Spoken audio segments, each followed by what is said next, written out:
Welcome back to Live Darts, everyone. Here we are in the Welsh capital of Cardiff. We've got Paul Nicholson.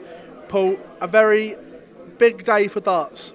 These big moves don't happen very often, but Michael van Gerwen, the world #1, has moved manufacturer. Does that sound like a huge statement to the industry? Yeah, I think it does, because when you think about Michael throughout his entire career, I think the word loyalty comes into mind. You know, he's been with previous brands for a very, very long time, since he was a kid. So this was not an easy decision for him, but I think he must have had offers from lots of different corners of the globe to see whether they could promote their brand and go forward. But ultimately, the relationship with Simon Hall, the marketing director, I think was the clincher, and especially Vince as well, who prides himself on the fact that Winmau is a very family-orientated company. When you're part of the Winmau family, you're part of it for life, pretty much.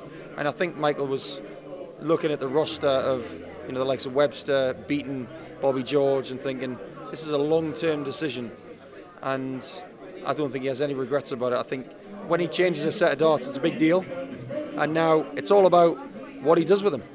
He sent out a huge statement here tonight as well. He categorically said 100% I will change darts, it's just a matter of which ones. That's a huge thing, considering he's only changed 3 times in his career. It is, and he's probably the right time to do it, considering the lead he's got at the top of the rankings. He's got a lot of places in tournaments coming up, and he doesn't have to work particularly hard on being under pressure in certain tournaments. He can go and test under pressure and maybe have a 6-month period of finding out what he needs to use for the next 5 years. There will be a lot of talk if he starts losing games in an uncharacteristic fashion over the course of the next few months, but I'm prepared as an analyst to give him this breathing room. Look at someone like Rory McIlroy. When he went to Nike, he had a bit of a lean spell. It took him time to get used to new clubs. For Michael, it's going to take time for him to figure out what dart to use, how to use them, and there may be some tiny little grip or technical changes or stance changes that will have to come along with an equipment change, but he has to do this, and this is a new change on a new day, looking forward after the disappointment of the first day of 2020, and on the second day of 2020 he's put out this statement. When he changed like this, the beloved old darts, does he have to bin them so the temptation to go back to them isn't there? I don't think he should bin them.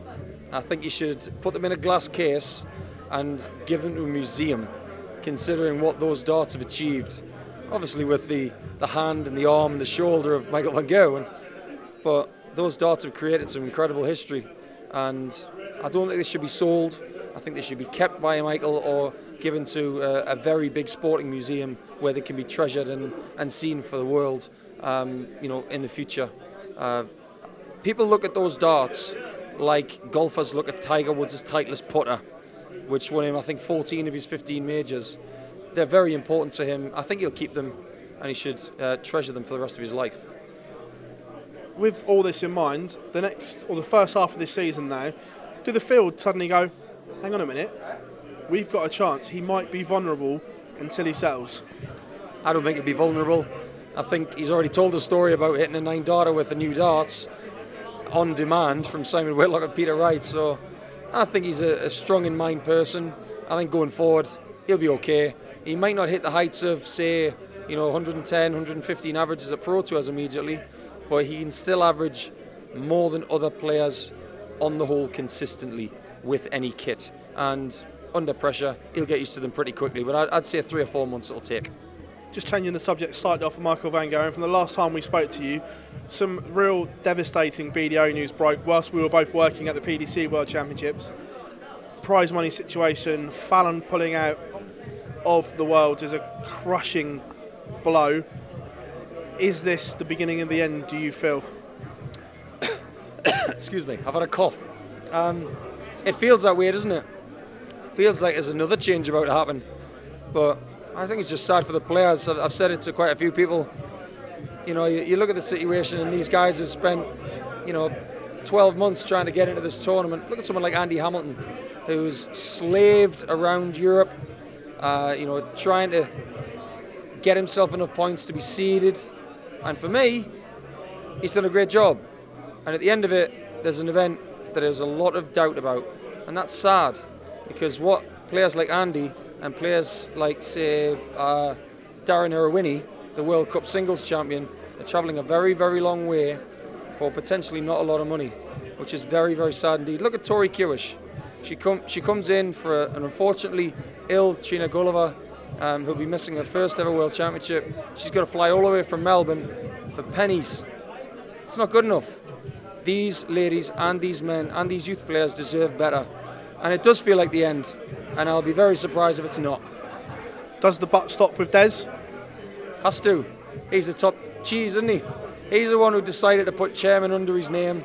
All the decisions that he's made, ultimately, they've not paid off. Too much money's gone out the door without the right, the right return.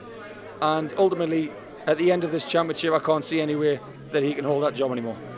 What you touched on there as well, about pending breaking news, are we insinuating that Barry dropped the bombshell that he did confirm that talks between the PDC and the WDC have taken place, have gone well, and are we expecting some better news for the amateur game?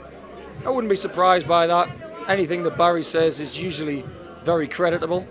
The governing body, the WDF, have always almost sat in the background of the game and let the PDC and the BDO just do their thing. But I think now is the time for the WDF to stand up and make their presence felt. And the PDC, as a promotional company, do a phenomenal job with the game. But ultimately, the BDO, for me, will probably wither and die.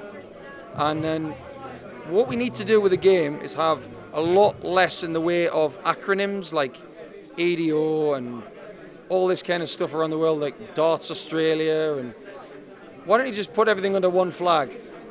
Make things simple. Get a marketing expert in there to do things properly, make it understandable, and make it right for the players and for the people involved. Paul, it's an absolute pleasure, and we wish you all the very best commentating at the Indigo and then arguably the biggest challenge of your career, Q School. Yeah, it's going to be fun. There's no pressure on me, there's pressure on other guys. I'm going to go there, I'm going to room with Jeff Smith, we're going to have some fun, and I'm going to see what's possible. That's all. Pleasure, mate. Thank you.